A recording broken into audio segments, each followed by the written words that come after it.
दोस्तों कहते हैं हौसले की तरक्कस में कोशिश का वो तीर जिंदा रखो। हार जाओ चाहे जिंदगी में सब कुछ, मगर फिर से जीतने की उम्मीद जिंदा रखो। फिर से जीतने की उम्मीद जिंदा रखो। हेलो दोस्तों, study point by NK. Yadav में आप लोग का तहे दिल से स्वागत है। आज हम लोग 8 मई का इम्पोर्टेंट 10 करंट अफेयर्स का डिस्कशन करेंगे और अंतिम में आपसे 2 क्वेश्चन पूछे जाते हैं। पहला जो है करंट से रिलेटिव होता है और दूसरा जो है जीके जीएस से रिलेटिव होता है, जिसका आंसर आप लोग को कमेंट बॉक्स में देना होता है। तो चलिए दोस्तों, आज का पहला क्वेश्चन हम शुरू करते हैं। आज का हमारा कि भारत अपना सबसे बड़ा निष्क्रमण अभ्यास शुरू किया, जिसका नाम क्या रखेगा। तो दोस्तों इस अभियान का नाम जो है भारत यानी वंदे भारत मिशन जो है इस अभियान का नाम रखा गया है। दोस्तों इस अभियान का जो मुख्य उद्देश्य है उसका यह है कि यानी खाड़ी और कई अन्य देशों में फंसे हजारों भारतीयों को वापस लाने के लिए सैनिक विमानों और नौसैनिक जहाज़ों की एक टुकड़ी तैनात करेगा और सरकार जो है इसमें गर्भवती महिलाओं, बुजुर्ग, छात्रों एवं उन लोगों को प्राथमिकता के आधार पर वापस लाएगी जिसके पास लौटने की अनिवार्य ज़रूरत है। मतलब जिसको ज़्यादा ज़रूरत है उसको जो है इसमें प्राथमिकता दिया गया है। और यह जो है यह मिशन मुख्य रूप से जो है कोरोना वायरस के वजह से जो भी मतलब हमारे देश के नागरिक जो है बाहर फंसे हुए हैं उसको जो है वापस लाने का प्रयास किया जाएगा इस योजना के तहत। तो बहुत ही इंपॉर्टेंट योजना है दोस्तों, तो इसको आप लोग जो है याद रखिए। दोस्तों कल के करंट अफेयर्स में हम जो है डिस्कशन किए हुए थे, तो यह जो है ऑप्शन में दिया हुआ है कि ऑपरेशन समुद्र सेतु। तो दोस्तों ऑपरेशन समुद्र सेतु के बारे में आप लोग को बताए हुए थे कि नौसेना के द्वारा जो है यह पहल शुरू किया गया है और इसके माध्यम से जो है जहाज़ों से जो है जो लोग जो है मतलब विदेश में फंसे हुए हैं उसको जो है लाने का कार्य किया जाएगा। तो इसको आप याद रखिएगा, ऑपरेशन समुद्र सेतु जो है नौसेना के द्वारा शुरू किया गया है और जो है वंदे भारत मिशन जो है यह जो है भारत सरकार के द्वारा जो है शुरू किया गया है। और इस और दोनों का मुख्य उद्देश्य देखा जाए तो मतलब मिलता जुलता है। तो इसे जो है आप लोग याद रखिए। दोस्तों हम जो करंट का डिस्कशन करेंगे तो जो भी रिलेटिव ऑप्शन होगा उसको भी हम बताते जाएंगे, तो आप लोग इसको नोट डाउन करते जाइएगा। तो चलिए दोस्तों आज का अगला क्वेश्चन देखते हैं। तो आज का अगला क्वेश्चन है मतलब निम्नलिखित में से कौन इंडिया MSME सर्विसेज प्लेटफॉर्म नामक एक सौर व्यापारी डिजिटल प्लेटफॉर्म लॉन्च करेगा। तो दोस्तों यह जो है सिडबी के द्वारा जो है लॉन्च किया जाएगा। इसका आंसर जो है सिडबी हो जाएगा। और इसमें जो है सिडबी के बारे में जानते हैं। तो सिडबी की स्थापना दोस्तों जो है 1990 ईस्वी में किया गया था। सिडबी का स्थापना 1990 ईस्वी में किया गया था, यह आप लोग याद रखिए। अब आइए ऑप्शन में नाबार्ड है, तो नाबार्ड के बारे में जानते हैं। दोस्तों नाबार्ड की स्थापना जो है 1982 ईस्वी में शिवरामन समिति के द्वारा जो है किया गया था। तो इसको भी आप लोग याद रखिए। सेबी का स्थापना दोस्तों 1988 ईस्वी में जो है किया गया था और इसको जो है मतलब आधिकारिक रूप से दर्जा जो है 1992 ईस्वी में दिया गया था। तो इतना आप लोग जो है इसे याद रख सकते हैं। तो चलिए दोस्तों आज का अगला क्वेश्चन देखते हैं। आज का हमारा अगला क्वेश्चन है,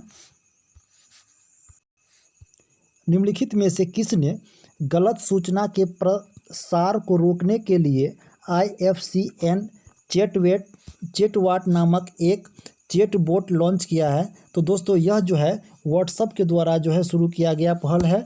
और दोस्तों इसमें जो है जो भी मान लीजिए गलत इन्फॉर्मेशन के आधार पे जो है कोई सूचना गलत दिया जाता था उसको जो है मेन रूप से रोकने के लिए और उसको चेक करने के लिए जो है इसको बेसिकली शुरू किया गया है। तो इतना आप लोग जो है याद रख सकते हैं। तो चलिए दोस्तों आज का अगला क्वेश्चन देखते हैं।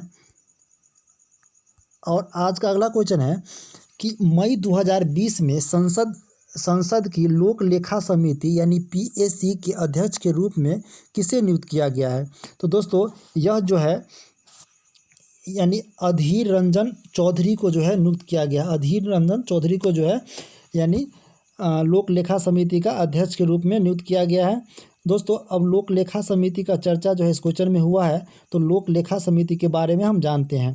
तो दोस्तों लोक लेखा समिति जो है यह भारत सरकार की एक समिति है और इसमें जो है कुल सदस्य की संख्या पूछा जाता है एग्जाम में, बहुत बार पूछा गया है यह क्वेश्चन कि लोक लेखा समिति में जो है कितने सदस्य होते हैं। तो दोस्तों लोक लेखा समिति में कुल जो है 22 सदस्य होते हैं।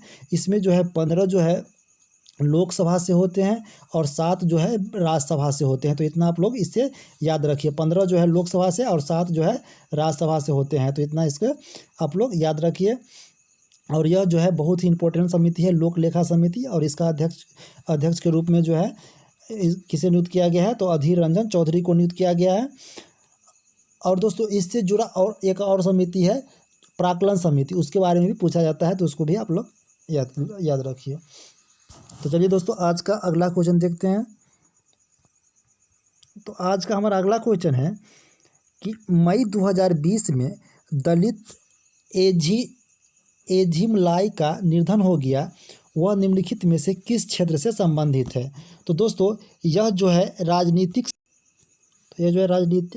से संबंधित है, तो इसको आप लोग याद रखिए, यह राजनीति से संबंधित है। और दोस्तों यह जो है पूर्व केंद्रीय मंत्री के रूप में कार्य कर चुके हैं, और यह जो है 1998-99 में वाजपेयी सरकार के समय में केंद्रीय स्वास्थ्य राज्य मंत्री रह चुके हैं। तो इतना जो है इसे आप लोग याद रख सकते हैं। तो चलिए दोस्तों आज का अगला क्वेश्चन देखते हैं। तो आज का हमारा अगला क्वेश्चन है, और यह जो है बहुत ही इम्पोर्टेंट क्वेश्चन है, निम्नलिखित में से किसने सुरक्षित दादा दादी और नाना नानी अभियान की शुरुआत किया है। तो दोस्तों यह कदम जो है नीति आयोग के द्वारा जो है उठाया गया कदम है। दोस्तों यह जो है यानी कोविड-19 महामारी के दौरान वरिष्ठ नागरिकों की भलाई सुनिश्चित करने पर केंद्रित करता है, और इसका उद्देश्य जो है कोविड-19 महामारी को के मद्देनजर रखते हुए यानी वरिष्ठ नागरिकों के स्वास्थ्य और जीवन शैली के बारे में जो है इसमें पूर्ण रूप से मतलब ध्यान रखा जाए, इसके लिए जो है यह कार्यक्रम चलाया गया है। यानी सुरक्षित दादा दादी और नाना नानी अभियान का शुरुआत जो है किसने किया है, तो नीति आयोग ने किया है दोस्तों। तो इसको आप लोग याद रखिए, बहुत ही इंपॉर्टेंट क्वेश्चन है, क्योंकि नीति आयोग से जो भी क्वेश्चन बनता है वह जो है एग्जाम में पूछा जाता है बराबर। तो चलिए दोस्तों नीति आयोग के बारे में जानते हैं। तो नीति आयोग का गठन जो है 1 जनवरी 2015 ईस्वी को हुआ।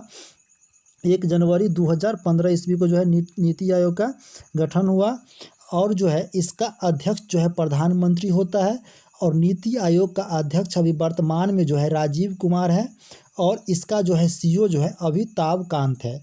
तो इतना जो है आप लोग नीति आयोग के बारे में याद रखिए, क्योंकि इससे जो है यह जितना पॉइंट बताए हैं दोस्तों, यह जो है बराबर आपको एग्जाम में देखने को मिलता है। तो इतना पॉइंट इससे याद रखिए नीति आयोग से रिलेटिव। तो चलिए दोस्तों आज का अगला क्वेश्चन देखते हैं। तो आज का अगला क्वेश्चन हमारा है कि Vijayant at Kargil the life of a Kargil hero नामक पुस्तक के लेखक कौन है। तो दोस्तों बहुत ही इंपॉर्टेंट क्वेश्चन है, तो इसका आंसर जो है जगह बी.एन. थापर। इसका आंसर क्या हो जाएगा, बी.एन. थापर पुस्तक है, यानी Vijayant at Kargil the life of a Kargil hero नामक बुक के लेखक कौन है, तो यानी बी.एन. थापर। दोस्तों 1999 इसमें कारगिल युद्ध में जो है शहीद होने वाले कैप्टन विजयंत थापर केवल जो है 22 वर्ष के थे उस समय, और जो है इसका निधन जो है कब हो गया, तो यानी कारगिल युद्ध जो हुआ था उस समय उनका निधन हो गया। और जो है लगभग 2 दशक के बाद जो है इसका जो है मतलब इसका जो है जीवनी पर आधारित पुस्तक जो है इसके पिता जो है बी.एन. थापर द्वारा लिखी गई है। तो इतना आप लोग जो है याद रखिए, बहुत ही इंपॉर्टेंट क्वेश्चन है। तो चलिए दोस्तों अगला क्वेश्चन देखते हैं। आज का हमारा अगला क्वेश्चन है कि यानी विश्व यानी 2020 में विश्व एथलेटिक दिवस कब मनाया जाता है। तो दोस्तों 2020 में जो है विश्व एथलेटिक दिवस जो है यह 7 मई को मनाया जाएगा। यानी 7 मई को मनाया गया विश्व एथलेटिक्स दिवस जो है कब मनाया गया, 7 मई को मनाया गया। तो इसको आप लोग याद रखिए। तो दोस्तों चलिए अब मई का जो भी इम्पोर्टेंट डे है इसको हम डिस्कशन करते हैं। तो सबसे पहला 1 मई को दोस्तों मनाया गया था, यानी मजदूर दिवस यानी श्रमिक दिवस बोलिए या मजदूर दिवस बोलिए। और जो है 1 मई को और एक मनाया गया था, यानी गुजरात और महाराष्ट्र का जो है स्थापना दिवस भी 1 मई को मनाया गया था। अब आइए 2 मई, दोस्तों 2 मई को यानी वर्ल्ड ट्यूमर डे मनाया गया था। आइए 3 मई, तो 3 मई को दोस्तों जो है विश्व प्रेस स्वतंत्रता दिवस के रूप में मनाया गया था। तो इतना जो है आप लोग मई से जो है जो भी इम्पोर्टेंट डे है उसको जो है आप लोग सीक्वेंस में याद रखिए, क्योंकि होता है क्या दोस्तों, यदि आप सीक्वेंस में याद नहीं रखिएगा तो इसको भूल जाइएगा। तो इसलिए वीडियो को पॉज कीजिए और अपने माइंड में थिंक कीजिए कि 1 मई को कौन सा डे मनाया गया था, 2 मई की कौन सा डे मनाया गया था और 3 मई को कौन सा डे मनाया गया था। इस तरह से आप लोग याद रखिएगा तो आपको लंबा याद रहेगा और यह जो है इम्पोर्टेंट डे है। तो चलिए दोस्तों आज का अगला क्वेश्चन देखते हैं। तो आज का हमारा अगला क्वेश्चन है, इराक की संसद ने पहले वास्तविक प्रधानमंत्री किसे नियुक्त यानी किसे चुना है। तो दोस्तों यह जो है यानी मुस्तफ़ा अली कदीमी को चुना गया है। मुस्तफ़ा अली कदीमी को जो है इराक की संसद ने पहले वास्तविक प्रधानमंत्री चुना गया है, क्योंकि दोस्तों इससे पहले जो यहाँ के प्रधानमंत्री थे यह जो है भ्रष्टाचार के कारण 2019 में ही इसको इस्तीफा देना पड़ा। और इसके बाद जो है अभी जो है मुस्तफ़ा अली अल कदीमी को जो है इराक की संसद ने इसको प्रधानमंत्री चुना है। तो दोस्तों आइए अब इराक के बारे में जानते हैं। तो दोस्तों इराक की राजधानी जो है वह बगदाद है। और दोस्तों इराक की राजधानी बगदाद जो है वह किस नदी पे है, बराबर क्वेश्चन पूछा जाता है कि इराक की राजधानी जो है बगदाद वह किस नदी पे है। तो दोस्तों बगदाद जो है टिग्रिस नदी पे है। तो इतना आप लोग याद रखिए। अब चलिए आज के अगला क्वेश्चन देखते हैं। तो हमारा आज का अगला क्वेश्चन है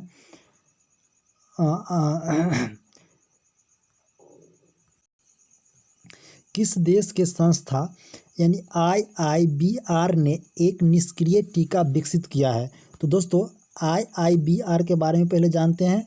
तो दोस्तों IIBR का जो है पूर्ण रूप यानी Israel institute for biological research, इसका जो है पूर्ण रूप क्या होता है, Israel institute for biological research होता है। और यह जो है यानी एंटीबॉडी या निष्क्रिय टीका विकसित किया है और यह संक्रमित लोगों के शरीर के भीतर कोविड-19 के लिए जिम्मेदार वायरस पर हमला कर उन्हें जो है बेअसर करता है। और इजराइल के जो है जेरूसलम में यह कदम उठाया गया है। तो दोस्तों इजराइल की राजधानी का है जेरूसलम। और जो है इजराइल की जो है करेंसी क्या है, तो इजरायली शेकल है। तो इतना जो है आप लोग इजराइल के बारे में जान सकते हैं। तो दोस्तों यदि आपको करंट अफेयर्स अच्छा लगा हो तो इसको जो है आप लोग लाइक कीजिए और जो है कमेंट बॉक्स में जो है कमेंट कीजिए और जो है अपने दोस्तों के पास शेयर कीजिए। यदि आप नए व्यूअर हैं तो चैनल को सब्सक्राइब कीजिए। और दोस्तों हम उम्मीद करते हैं आपसे कि मतलब हमारा जो भी वीडियो आता है आपको अच्छे से समझ आता हो। यदि दोस्तों आपको समझ में नहीं आता है, कोई मतलब परेशानी होता है, तो आप कमेंट बॉक्स में लिखिए, उसको हम अगले वीडियो में सुधारने का कोशिश करेंगे। तो चलिए दोस्तों आज का होमवर्क का क्वेश्चन है कि आरोग्य सेतु ऐप किसने लॉन्च किया। तो इसका आंसर आप लोग कमेंट बॉक्स में लिखिए। और जीएस का क्वेश्चन है कि चंद्रप्रभा वन्यजीव विहार किस राज्य में स्थित है। दोस्तों बहुत ही इंपॉर्टेंट क्वेश्चन है। चंद्रप्रभा वन्यजीव अभयारण्य जो है बराबर एग्जाम में देखने को मिलता है। तो यहीं से उठाया गया, जो भी क्वेश्चन उठाते हैं प्रीवियस क्वेश्चन ही उठाते हैं। तो इसका आंसर आप लोग कमेंट बॉक्स में दीजिए। थैंक यू दोस्तों, जय हिंद।